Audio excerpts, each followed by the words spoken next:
사랑하는 여러분, 여러분의 연세가 어떻게 되셨습니까? 스스로 답을 해보시면 되겠죠?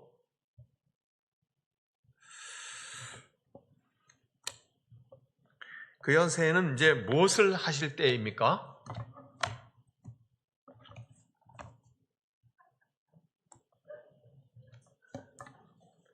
잘 모르십니까?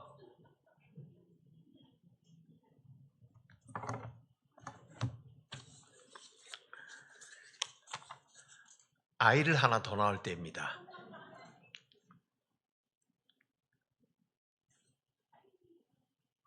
아브라함은 99세에 아들을 낳았어요. 사례는요, 80세가 훨씬 넘어서 출산했다고요. 예, 90 가까이 돼서 출산을 했다고요. 뭘 그러세요? 예, 힘을 내야죠.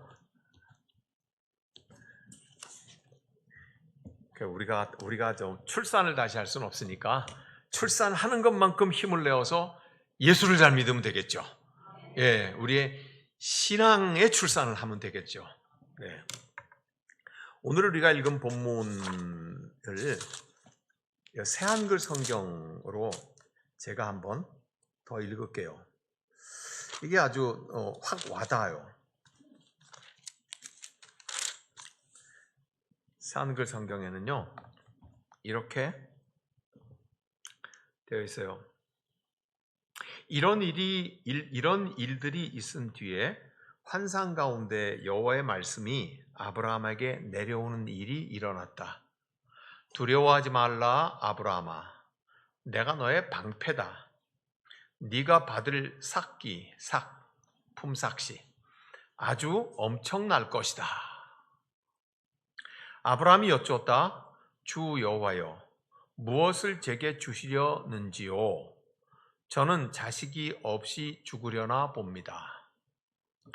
제 집의 재산을 대신 물려받을 사람은 다마스코스 사람 엘리에셀인가요? 아브라함이 또 아뢰었다. 보세요, 제게는 후손을 주지 않으셨어요. 그러니 보십시오. 제 집에서 태어난 사람이 제 뒤를 잇겠죠. 그러자 여호와의 말씀이 아브라함에게 내려오는 것이 아닌가. 이 사람이 너의 뒤를 잇지는 않을 것이다. 너의 몸에서 나오는 사람, 그가 너의 뒤를 이을 것이다.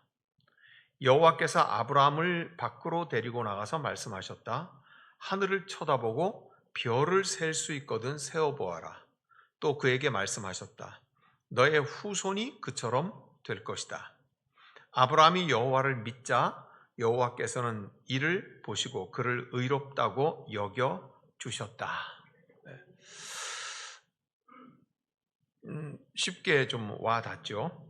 이런 겁니다. 오늘 우리가 읽은 6절이 아브라함 기록 전체에서 가장 중요한 대목이라고 성경 학자들은 그렇게 말해요.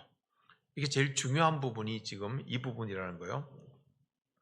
이런 일들이 있은 후에 뭐예요? 아브라함이 기근을 면하러 애굽에도 내려갔다가 가정이 파괴될 뻔도 했다가 다시 올라왔다가 땅을 나누기를 했다가 그 다음엔 가나안 땅의 여러 부족들이 전쟁을 하는 통에 조카를 붙잡혀 갔다가 조카를 데리고 왔다가 이런 여러 가지 일들을 다 겪었어요. 네. 좋은 일이 아닌 거죠. 네.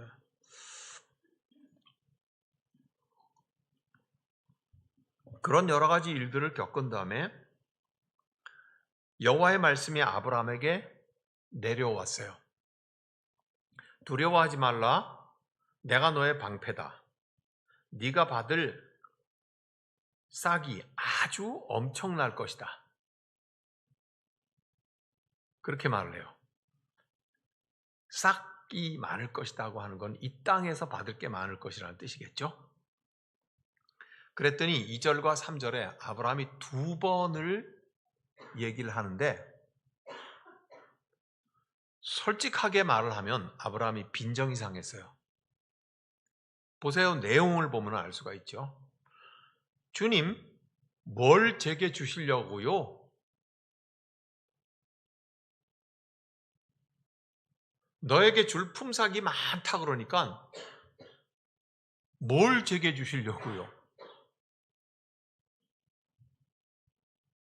이렇게 말을 하는 거는 예쁘게 얘기하는 거예요. 네 가지가 없이 얘기하는 거예요. 네 가지가 없는 거예요. 그죠? 최소한 한 세 가지 정도는 없는 거예요. 예. 뭘 주실 건데요? 확 첫 아브라함의 말에서 빈정이 상했다는 걸 알 수가 있어요. 그리고 이렇게 말해요. 그 다음 말은 그거를 더 이렇게 끌어올려요. 저는 자식이 없이 죽으려나 봅니다.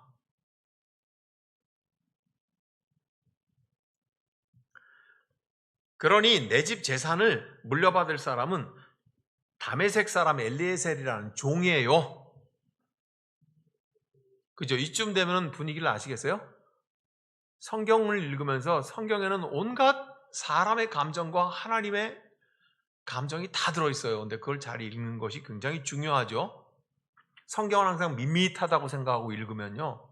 화를 내는 건데도 순종하는 것처럼 그렇게 읽히기도 하고요. 예, 감사하는 건데 다르게 읽히기도 하고 그렇게 읽혀요. 아브라함은 마음이 확 상했어요. 격렬하게 얘기를 해요. 안 끝났어요. 3절이에요. 아브라함이 또 아뢰었다. 보세요, 제게는 후손을 주지 않으셨어요. 조금 아까 한 말을 한 번 더 하죠. 두 번 얘기할 적에는 이 허무한 얘기를 두 번 거푸 얘기할 적에는 기분이 좋아서 하는 거예요? 아니면 마음이 상해서 하는 얘기예요? 아니, 사람 하나 앞에 놓고 생각, 뭐 일을 그렇게 해요? 하이 참나. 아니, 뭐 일을 그렇게 하는 거냐니까? 이게 기분 좋아서 하는 얘기예요? 마음이 상해서 하는 얘기예요? 마음이 확실히 상해서 하는 얘기인 거잖아요. 그죠? 아브라함이 지금 확실하게 마음이 상했다고요. 제가 품위 있게 빈정상했다 그렇게 말을 하지만 아주 마음이 많이 상했어요. 제게 후손을 주지 않으셨어요. 그러니 보십시오. 내 집에서 태어난 사람이 내 뒤를 잇겠죠. 이게 뭔 말이에요? 종. 조금 아까 얘기했던 종. 예. 다메섹 사람 엘리에셀. 예. 걔가 옛적부터 우리 집에서 태어나서 자란 종이에요. 애는 괜찮아 믿을 수 있어요. 그러니까 얘한테 내 재산을 다 물려줘야 될 건가 봐요. 그렇게 말한 거예요. 그러면서 그 걔를 설명을 하는 거예요. 그 사람을. 우리 집에서 태어난 애니까요. 그렇게 말을 해요. 그러니까 이 정도쯤 되면 아브라함이 하나님한테 지금 고분고분 얘기 안 하는 거잖아요. 그랬더니 하나님이 뭐라고 말해요? 하나님의 말씀이 하늘에서부터 내려왔다고 4절에 그렇게 써 있어요. 네 몸에서 나오는 사람 그가 너의 뒤를 이을 것이다. 네가 속이 뒤집어져 갖고 하는 얘기지만 네 말은 쓸 말이 아니야. 하나님께서 그냥 단박에 쓰레기 청소하듯이 확 다 치워버리시는 거잖아요. 그죠? 네. 확 다 치워버리고 뭐라고 말씀하세요? 네 몸에서 날 사람이 네 대를 물릴 거야. 이게 뭐예요? 처음에 하나님께서 하신 약속 아니에요. 처음에 하나님께서. 그러면서 밖으로 데리고 나가서 별을 보라 하시고 저 별만큼 네 자손들이 있을 거다고 말씀하시고 아브라함이 그걸 믿어요. 이 말은 갖다 제가 좀 짧게 하고 지나갈게요. 나중에 다시 설명을 해야 되기 때문에. 무슨 말이냐면 이런 거예요. 별하고 아들하고 뭔 관계 있어요?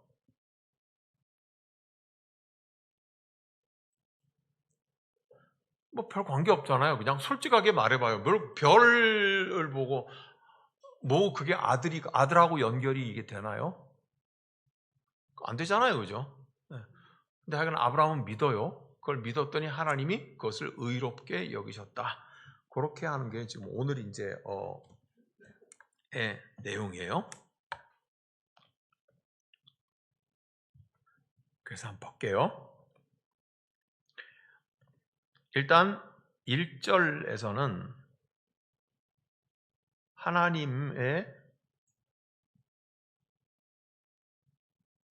말씀이 임했어요, 아브라함에게. 2절하고 3절하고 해서는 아브라함이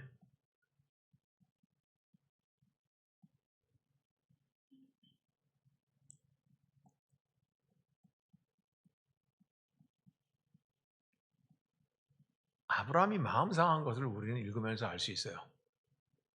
그죠? 그리고 나선 4절에서 6절까지가 다시 하나님의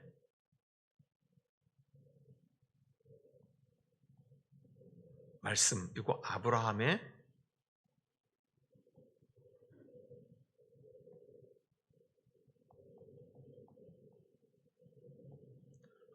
믿음으로 끝이 나요. 그죠?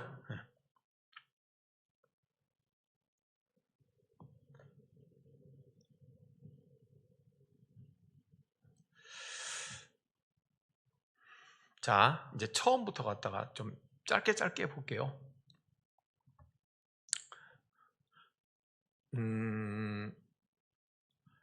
아까 제가 그런 질문을 드렸잖아요.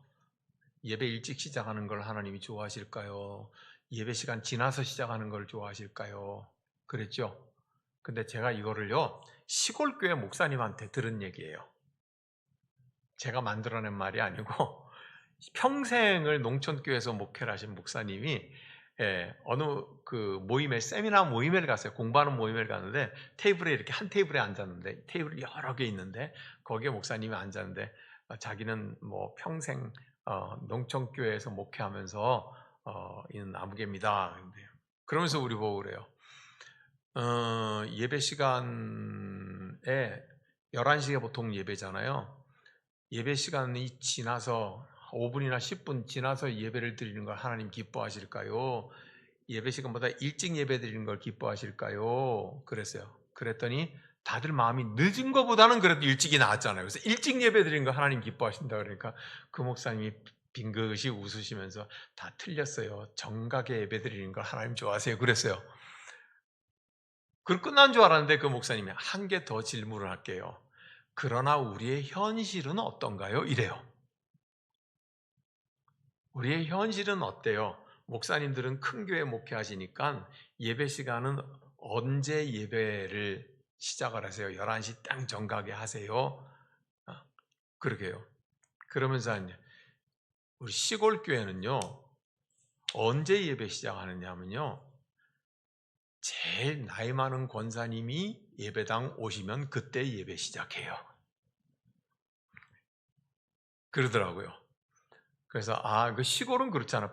밭매다가 뭐다가 소 여물 쓰다가 뭐 그렇게 갔다 오니까 나이가 제일 많으신 권사님이 도착하면 그때 예배를 시작해요. 그러더라고요. 그래서 그거 참 구수하다. 예, 참 구수한. 내가 아침에 오전에요. 저기 경상북도 고령에서 목회를 하는 내 후배 목사한테 전화를 받았어요. 목사님 어떻게 지내십니까? 그러고 뭐 이제 한참 이런저런 얘기를 막 하는데 이러는 거예요. 그래서 다음 주부터는 휴가인데, 그러니까 휴가면은 갔다가 여기 오십시오. 우리 동네 오십시오. 그래서 난 그 동네는 안 갈 거예요. 아니 뭐 저한테 서운한 거 계십니까? 왜 갔다가 안 오신다고 그러세요? 나 거기는 안 가. 자꾸 왜 안 하냐고 묻길래, 그래서 거기는 벌써 동네 이름이 고령이잖아. 내가 왜 휴가 때 고령을 가? 청도, 청량, 뭐 이런 걸 가지. 그래서 난 고령은 안 가.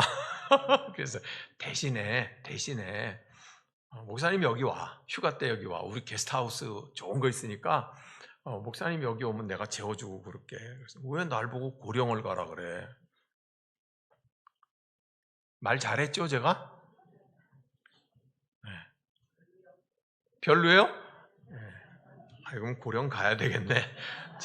이따 오후에 전화할게요. 그래서 고령 우리 권사님들이 고령 가래요. 그러게 제가 고령 갈게요. 자, 제가 이제 분위기를 싹 바꾸고 싶어갖고 이걸 얘기하는 거예요. 지금 아브라함이 그렇게 빈정이 상한 이유는 뭐예요? 아브라함과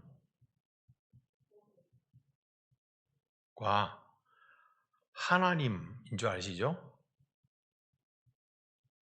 지금 이 두 관계잖아요. 아브라함이 뭐를 따라왔어요? 하나님이 약속을 따라왔잖아요. 말씀 따라왔잖아요. 그죠? 근데 그 앞에 여러 가지 일들을 겪어요. 별로 유쾌하지 않은 일들이죠. 그렇게 겪으면서 하나님의 약속이 아브라함에게 따라 나설 만큼 굉장히 좋은 거였는데 100%였는데 이제 아브라함이 하나님의 약속을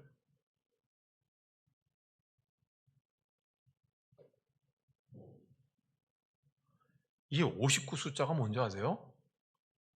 학교 다닐 적에 낙제가 몇 점 아래예요?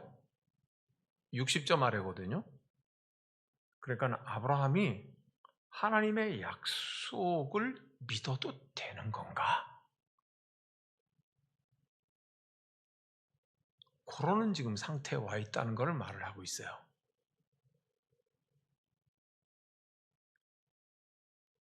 내가 예수 믿고서 라라라라라 라라라라라라 예수 믿고 좋았죠? 그러다가 십자가 그렇게 살면서 신앙을 놓을 수도 없고 인생살이는 고달프고 누구에게요? 우리에게요. 아브라함 얘기만이 아닌 거예요. 그러다가 보니까 그 기뻤던 때 선뜻 따라 나섰을 때 100%였던 하나님의 약속과 말씀이 삶이 고되고 지치다 보니까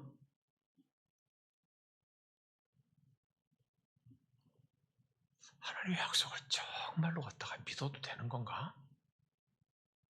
하면서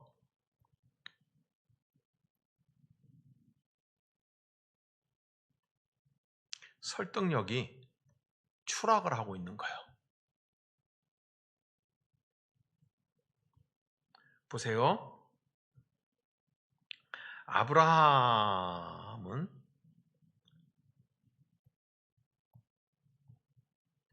말씀으로 부르심을 입었어요. 맞죠? 그때 아브라함은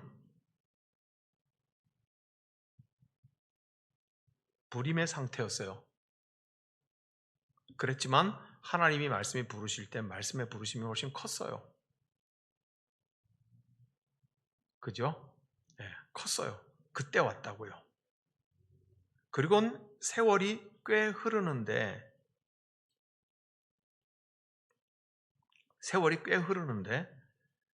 하나님의 약속, 말씀의 부르심과 불임의 상태가 변하지 않아. 그래서 어느 날인가부터 반반이야. 지금 이 꺾는 게 기울어져 있지 않죠? 그러다가 어느 순간인가 불임이 더 커. 해결 안 되네? 나아지지 않네? 성취 안 되네? 애 여전히 못 낳네? 하고 불임의 상태가 여전히 계속되는 거죠.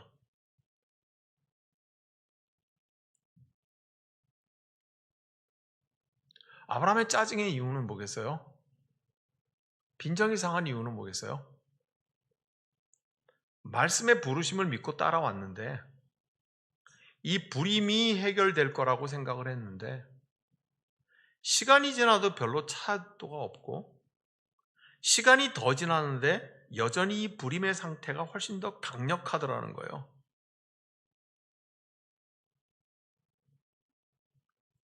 그래서 아브라함은 결국은 처음과 똑같이 처음 부르실 때와 똑같이 하나님의 약속과 불임의 상태 두 가지를 같이 가지고 살아요. 근데 이게 힘든 거예요.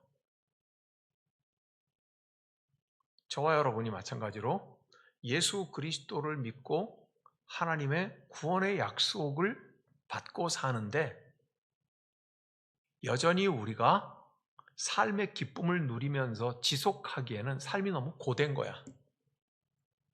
그래서 이 두 가지를 같이 가지고 살아요, 아브라함은. 이 두 가지가 결코 버려질 수는 없어요.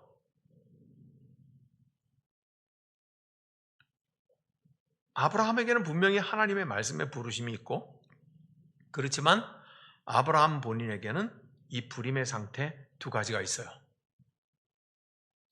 어느 하나를 버린다고 한번 생각을 해보세요. 뭘 버리겠어요? 불임의 상태인 자기 몸을 버리는 것은 죽음을 뜻하잖아요. 그죠? 그렇다면 다른 한쪽은 뭐예요? 하나님의 말씀을 버리는 건가?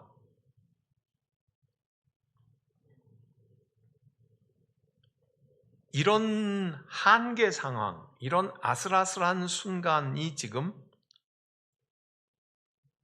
아브라함에게 와 있죠.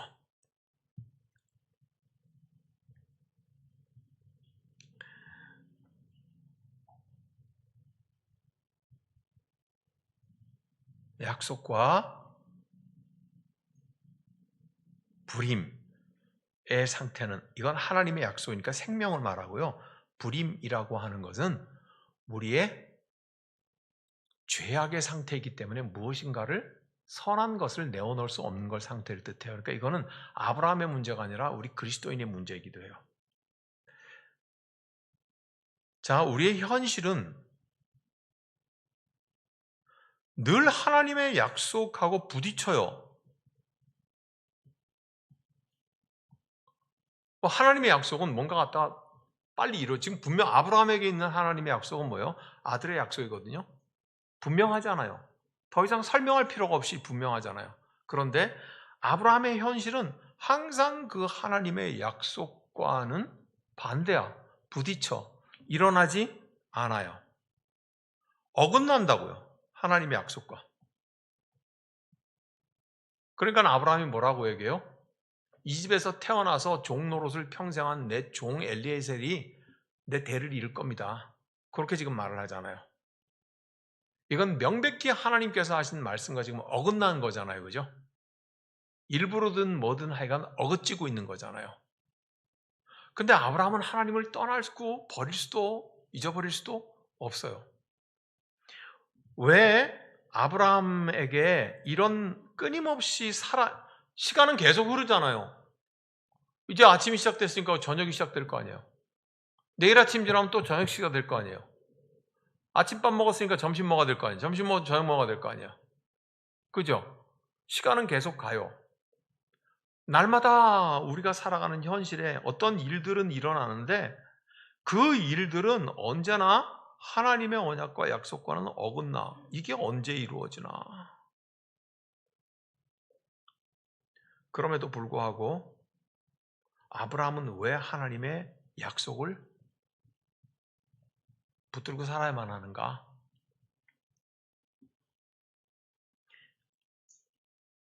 이따가 4절과 5절을 이제 보면은 이래요. 굉장히 마음이 상해갖고 얘기하는 아브라함에게 제가 이 새 한글 성경으로 4절을 읽을게요. 아브라함이 입이 뿌르퉁 해가지고 내 집에서 태어난 사람이 내 뒤를 잇겠죠? 그랬더니 4절에 이렇게 돼 있어요. 이거 원문에 충실하게 번역한 거예요. 그러자 여호와의 말씀이 아브라함에게 내려오는 것이 아닌가. 이 사람이 너의 뒤를 잇지는 않을 것이다. 너의 몸에서 나오는 사람 그가 너의 뒤를 이을 것이다. 하나님이 아브라함에게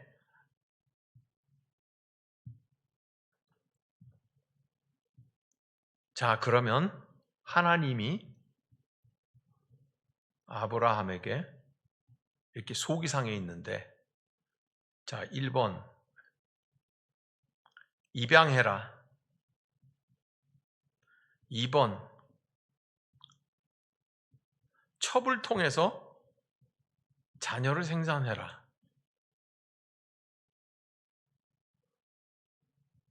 이게 현실적인 거예요. 예전에 우리 조선시대나 고려시대나 다 똑같은 거 아니에요, 그죠? 예. 두 가지 방식으로 자기의 대를 잇잖아요. 예. 양자를 삼든지 아니면은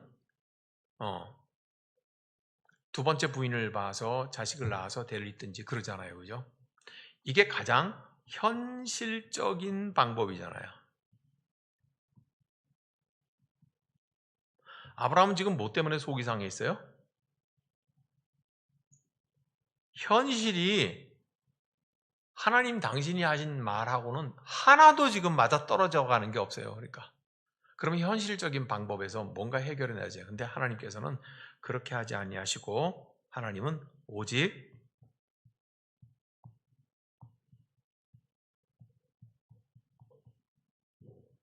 아브라함에게 말씀하세요. 그리고 밖으로 데리고 나가서도 하늘의 별을 보라 말씀하시고, 그리고 그 별과 같이 네 후손을 만들겠다고 그렇게 말씀을 하세요. 아브라함은 이 정도까지 아무것도 이루어지지 않았으면 현실적으로 뭔가 대안이 있어야 될 것 아니냐 이 말인 거거든요. 그래서 뭘 얘기해요? 내 종 엘리에셀 제가 내 뒤를 이을 거예요. 그렇게 얘기해요. 이거는 아브라함이에요? 저와 여러분이에요? 우리 얘기예요. 하나님이 이 정도까지 내가 하나님을 믿는 거 맞아요. 나 하나님 떠날 수도 없고요. 나 신앙을 포기하지는 않아요. 그렇지만 하나님, 내가 기도하고 그토록 원하던 것이 이 정도까지 안 되면 그러면 꽝 대신 닭이라고 뭘 좀 이거라도 해봐야 될 것 아니겠어요? 그렇게 말을 하니까 하나님께서 그래 됐다 그러면은 닭이라도 해야지. 닭은 입양하는 거야. 닭은 이렇게 해갖고 자녀를 생산하면 이렇게 말씀하지 않으셨어요. 하나님은 처음에 약속하셨던 그 말씀을 그대로 하세요. 가감없이 그대로 말씀하세요. 네. 하나님은 엄청나게 고집이 세세요. 하나님은 조금도 양보 안 하세요. 그죠? 이 정도쯤 빈정이 상했으면, 이 정도쯤 막 나가면, 이 정도쯤 싸가지가 없으면은, 얘를 내가 좀 달래야 되겠구나. 얘한테 내가 하다못해 땅을 주기 전에 사탕이라도 좀 줘야 되겠구나. 뭐 하나님께서는 그렇게 생각하지 않으세요. 아브라함에게. 처음에 했던 그 말씀을 그대로 하세요. 그렇게 말씀하시는 거는 무슨 뜻이 있을까요? 너도 그 처음과 같으라는 거예요. 이 말 따라 나를 따라왔으니 너도 그 말 따라 똑같으라 그 말이죠.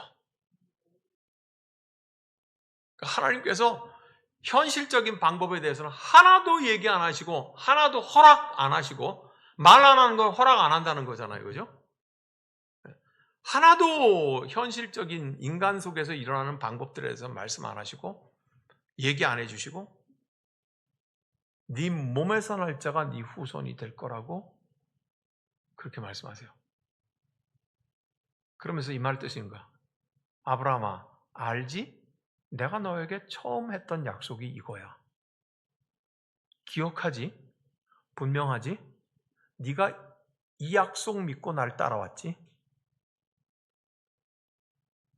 근데 저 지금 너 누구 얘기를 한 거야? 내 종 엘리에셀이 어쩌고 저쩌고 그 얘기를 한 거야?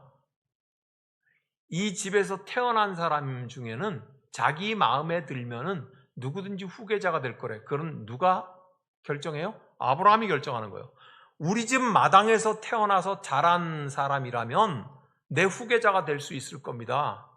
누가 결정하는 거예요? 아브라함이 결정하는 거예요. 하나님께서는 뭐라고 말씀하세요?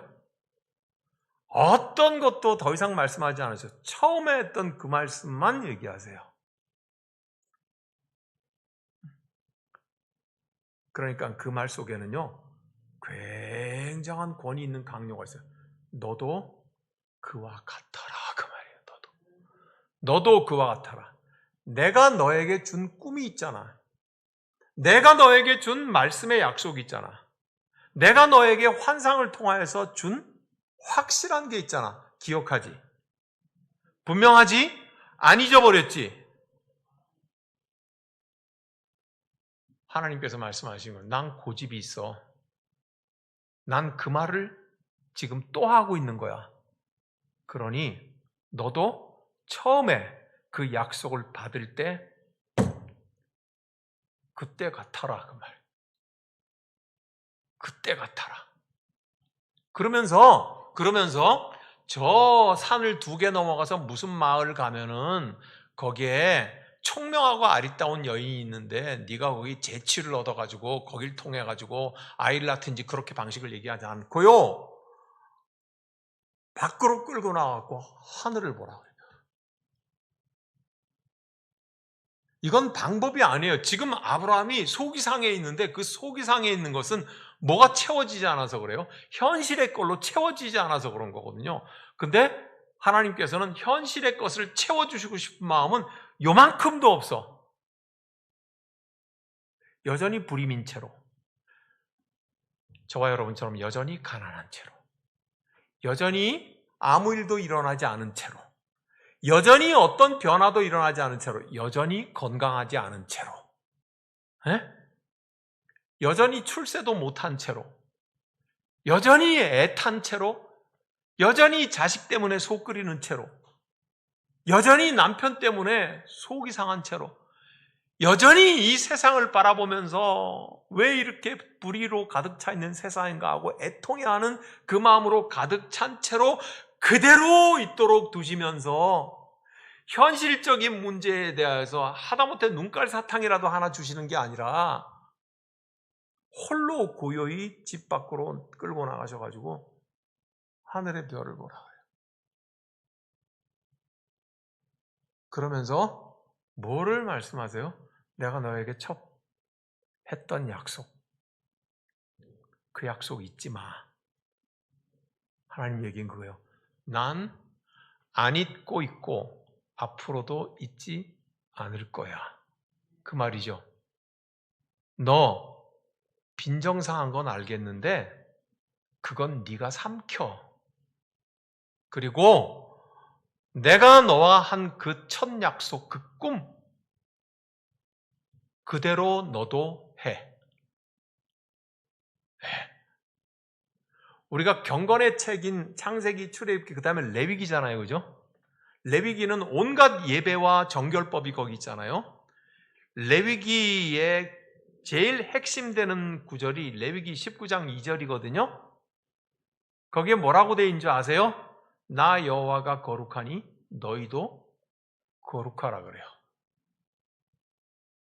나 여호와가 딴 생각 안 하고 너에게 한 약속만 생각하고 있으니 너희도 내게 받은 그 약속만 생각하고 다른 생각에 끌려가지 마, 그 말이죠.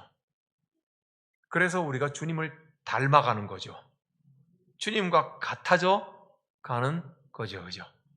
아, 주님은 무서운 분이에요. 지금 여기서 단 일도, 보세요. 아브라함은 이제 재산도 조금 있을 만큼 있어요. 예전에 재산이, 아브라함 시대에 재산이 있다는 것은 노비를 산다는 뜻이고요. 그죠? 그리고요,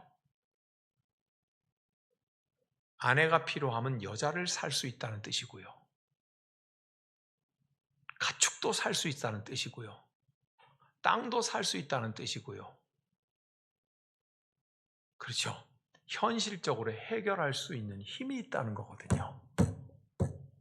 현실적으로 해결할 수 있는 힘이 있다는 거예요. 그러니까 아브라함은 지금 뭘 하고 있는 거예요? 내가 이제는 재산도 좀 되고 이 지역에서 싸워가지고 이겼잖아. 롯을, 조카를 찾아오잖아요. 그러니까 이름도 좀 난 사람이고 내가 이 지역에서 뭔가 할 수 있는 힘이 있는데 이 힘으로 살아가 버려? 이걸로 한번 해버려? 그러고 있으니까 하나님의 말씀이 임하니까 아브라함아 나는 너의 방패요? 너는 이 땅에서 받을 게 많다. 그러니까 대박 첫 마디가 뭐라 그래요? 뭘 주실 건데요? 뭘 주실 건데요? 이 말은 굉장히 복잡한 말이에요. 하나님이 더 이상 안 주셔도 나도 동물도 살 수 있고 사람도 살 수 있고 여자도 살 수 있고 땅도 살 수 있어요. 나도 현실적인 방법으로 뭘 하면 되지. 뭘 주실 건데요? 뭐 주신 게 뭐가 있어요? 그렇게 하고 있는 거죠. 그죠? 하나님께서는 짧게 말하시지만 그 속에 많은 내용이 들어서 아무것도 안 줄 거야. 네가 지금 생각하고 있는 그거 아무것도 안 줄 거야.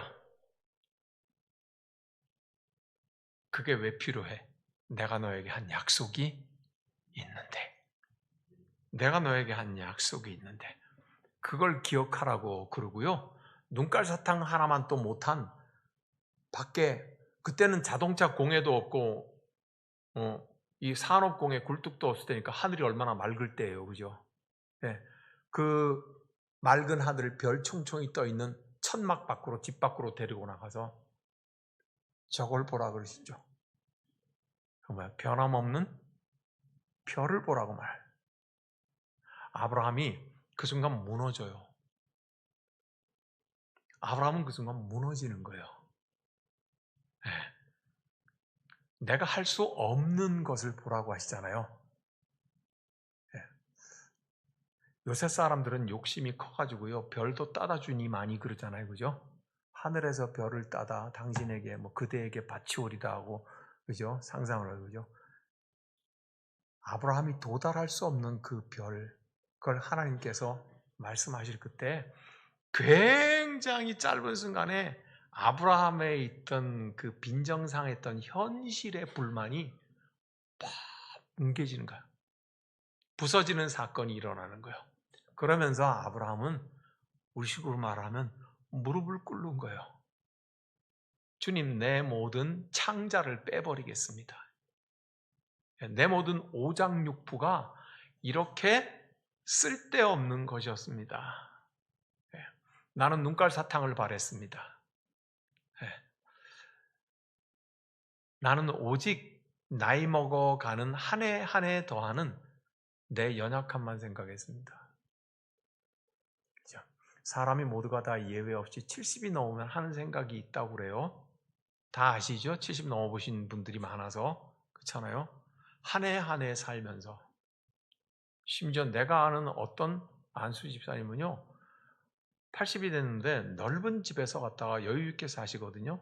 근데 그분이 얘기를 하시면서 이런 얘기를 해요. 내가 갑자기 일을 만나서 죽어버리면 이 집은 어떻게 처리할까? 그걸 걱정하시더라고요.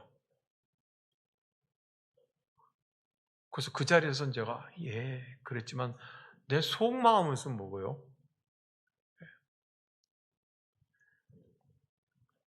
다 처리하죠. 남은 자들이. 그게 뭐가 염려거리예요.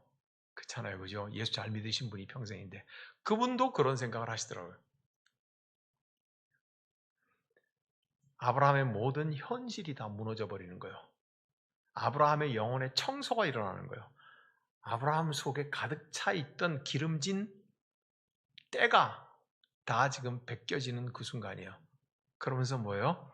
말씀을 주신 이도 하나님이시고 그 말씀을 믿게 하시는 이도 하나님이시다고 하는 것을 아브라함은 지금 고백하는 거예요. 그때야 비로소 하나님께서 뭐라고요? 그걸 의롭다고 해서 이 부분은 갖다가 다음 주에 갖다 이어서 할게요. 여러분, 우리 오늘은 고요히 기도를 시작하는데 이렇게 합시다. 아브라함만 현실의 뜻대로 안 됐을까요? 아브라함만 불임은 그것 때문에 고통스러웠을까요? 저와 여러분의 삶의 고난이 내 마음 내 뜻대로 선하신 하나님의 뜻대로 하는 것이라면 이 모든 장애물들이 다 무너져야 되고 이 일마다 척척돼야 되고 하나님의 은혜가 우리 속에 가득히 있어야 되는데 우리 그렇지 않잖아요. 우리의 현실은 하나님의 약속과 불임과도 같은 고통을 함께 같이 품고 사는 사람이잖아요. 그러므로 저와 여러분들이 다 아브라함과 같은 사람들이에요. 이 고백부터 합시다. 하나님, 내가 하나님을 떠날 수 없습니다. 이 믿음 결코 버릴 수 없죠. 그럼에도 불구하고 이 믿음이 아직까지 해결하지 못하는 내 삶의 고난과 연약함을 나는 같이 끌어안고 삽니다. 하나님, 나는 고단해요. 하나님, 아브라함처럼 고단해요. 너에게 줄 것이 많다 그러니까 아브라함은 뭘 주실 건데요? 그렇잖아요. 주님, 아브라함처럼 나도 속상하고요, 나도 힘들고 나도 고통스러워요 하고 우리의 고통과 우리의 연약함을 있는 대로 고백하십시다. 여러분, 기도하다 보면은요, 고통을 가득 담고 살고 있음에도 불구하고 마치 그렇지 않은 사람인 것처럼 하나님 앞에 그렇게 우리를 가면 쓰고 나가서 말하는 거예요. 그건 어떤 면에서는 참된 기도가 아닐 거예요. 주님, 난 자식 문제 때문에 너무너무 힘들어요. 주님, 나는 내 육체 건강 때문에 너무너무 힘들어요. 하나님, 나는 내가 늙어가는 것 때문에 얼마나 고통스러운지 몰라요. 저와 여러분에게 있는 삶에 점점 생명을 잃어가는 것들, 아니 생명이 없는 것들, 좋은 일이 일어나지 않는 것, 열매 맺지 못하는 것, 이 일들이 얼마나 많은지 몰라요. 그럼에도 불구하고 우리는 하나님의 말씀과 약속을 버리지 못하는 사람들이잖아요. 그게 우리의 괴로움인 거예요. 차라리 100% 인간적으로 살겠다고 하면은 술 먹고 잊어버리든지 아니면 성깔 부리고 끝내버리든지 할 수 있겠지만은 우린 그러지 못하는 사람들이잖아요. 왜요? 우리 주님의 은혜가 있으니까요. 그게 우리의 고통이라니까요. 그게 우리의 괴로움이고 그게 우리의 현실이라고요. 부정할 수 없어요. 내가 목사인 척, 내가 장로인 척, 내가 권사라서 신앙이 좋은 척, 모든 것을 다 아무렇지도 않은 것처럼 다스리는 척 아니에요. 우리 자신은 속일 수 없잖아요. 주님은 우리가 이토록 무거운 삶에 처져 있는 사람들이라는 것을 기억해 달라고 우리 함께 같이 이 기도로 솔직하게 주님 앞에 나아갑시다. 옆에 사람이 무슨 기도를 하든지 간에 내 짐이 무거워서 죽겠습니다, 주님. 내 자식 때문에 힘들어서 죽겠습니다, 주님.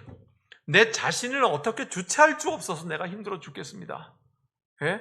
우리 함께 다 같이 우리의 이 무거운 삶을 주님 앞에 있는 그대로 말하고 고백하고 기도해 보겠습니다. 전능하신 하나님,